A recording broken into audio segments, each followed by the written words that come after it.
लोग श्रीमद् भगवद गीता के तृतीय अध्याय के 40वें श्लोक से प्रारंभ करेंगे। पिछले वीडियोस में हमने 40वें श्लोक तक समाप्त कर लिया था, जिसमें भगवान ने बताया था कि किस तरह अग्नि धुएं से, दर्पण धूल से और भ्रूण गर्भाशय से छिपा रहता है। उसी तरह जीवात्मा के ये जो काम है वो अलग अलग मात्राओं से हमारे शुद्ध बुद्धि को छिपा के रखती है, और ज्ञान में जीवात्मा की जो शुद्ध चेतना है उसके काम रूपी नित्य शत्रु से ढकी रहती है, जो कभी भी दुष्ट नहीं हो सकती। जिसके पश्चात ओम श्री परमात्मने नमः। अथ तृतीयो अध्यायः। श्री भगवानुवाच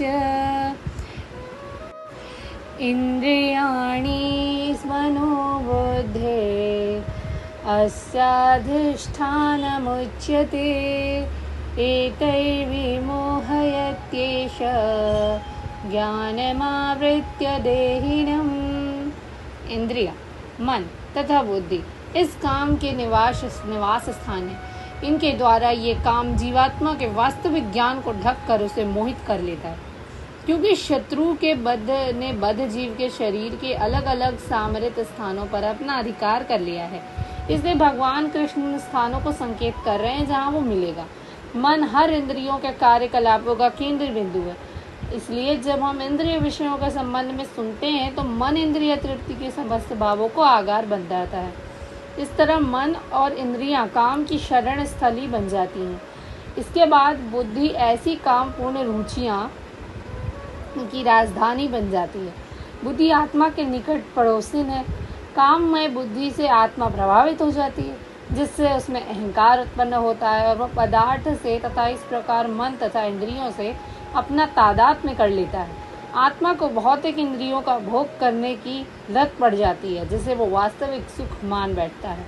श्रीमद् भागवतम में कहा गया है, यस्यात्म बुद्धि कुणपेत्रिधातुके स्वधि कलत्रादिषु भौम इज्येधि यत्तीर्थ बुद्धि सलिले न करहि चिंजनेष्वभिज्ञेषु स एव गोखरः। जो मनुष्य इस त्रिधातु निर्मित शरीर को आत्मस्वरूप जान बैठता है, वह जो देह के विकारों को स्वजन समझता है, जो जन्मभूमि को पूज्य मानता है और जो तीर्थ स्थलों की यात्रा दिव्य ज्ञान वाले पुरुषों से भेंट करने के लिए नहीं अपितु स्नान करने के लिए करता है, उसे गधा या बैल के समान समझना चाहिए। जिसके पश्चात तस्मात् त्वमिन्द्रियाण्यादौ नियम्य भरतर्षभ पाप्मानं प्रजहिह्येनं ज्ञानविज्ञाननाशनम्। इसलिए हे भरतवंशियों में श्रेष्ठ अर्जुन, प्रारंभ में ही इंद्रियों को वश में करके इस पाप के महान प्रतीक काम का दमन करो और ज्ञान तथा आत्म साक्षात्कार के इस विनाशकर्ता का वध करो। भगवान ने अर्जुन को शुरू में ही इंद्रिय संयम करने का उपदेश दिया, ताकि वो बाद में आगे बढ़ न जाए। ज्ञान का मतलब है आत्म तथा अनात्म के भेद का बोध, अर्थात ये ज्ञान की आत्मा शरीर नहीं है। विज्ञान से आत्मा की स्वाभाविक स्थिति तथा परमात्मा के साथ उसके संबंध का विशिष्ट ज्ञान सूचित होता है। श्रीमद् भागवत में इसकी विवेचना इस तरह से भी है, ज्ञानम परम गुह्यम में यद्विज्ञान समन्वितम सरहस्यम तरंगम च गृहाण गदितम मया।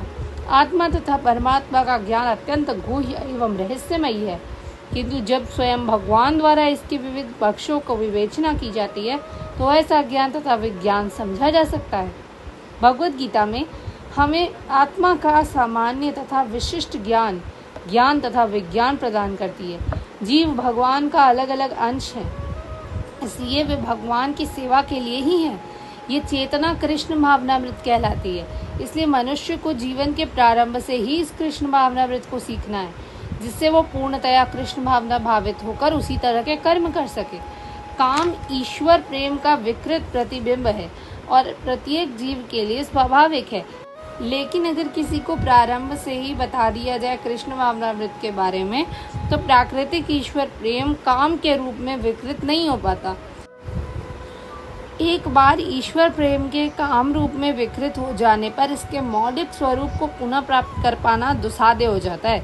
फिर भी कृष्ण भावनामृत इतना शक्तिशाली है कि विलंब से प्रारंभ होने पर वाला भी भक्ति के विधि विधानों का पालन करके ईश्वर प्रेमी बन सकता है। इसलिए जीवन की किसी भी अवस्था में या जब भी इसकी अनिवार्यता समझी जाए, मनुष्य कृष्ण भावनामृत के द्वारा इंद्रियों को वश में करना प्रारंभ कर सकता है और काम को भगवत प्रेम में बदल सकता है, जो मानव जीवन की पूर्णता की चरम अवस्था है। धन्यवाद। आज के लिए बस इतना ही। हम लोग आगे के श्लोक अगली वीडियो में करेंगे। तब तक के लिए जय श्री राधे कृष्ण।